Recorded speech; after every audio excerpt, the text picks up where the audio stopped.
Hi everyone! Let's have a quick unboxing muna. Hindi ko pa talaga alam kung ano ang aktual na itsura nito, so sabay-sabay nating tingnan. Tara!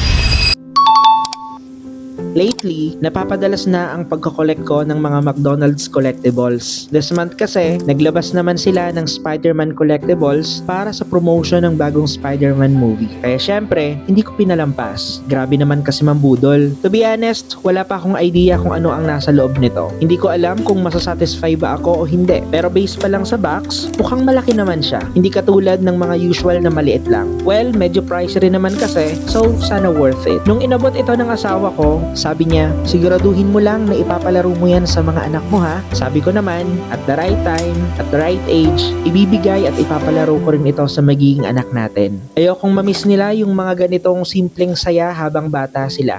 In fairness sa asawa ko, she is so supportive when it comes to my toys. Siya ang bumili ng karamihan nito at siya din ang nag-uudyok sa akin. Anyway, balik tayo sa collectibles. In fairness, ang ganda niya. Mas malaki nga siya kaysa sa inaasahan ko at ang ganda rin ng details. Mukhang kailangan ko na talagang bumili ng panibagong acrylic display case para sa collections ko. Speaking of acrylic display case, I highly recommend getting one if mahilig ka ring mag-collect ng toys, action figures, and other collectibles.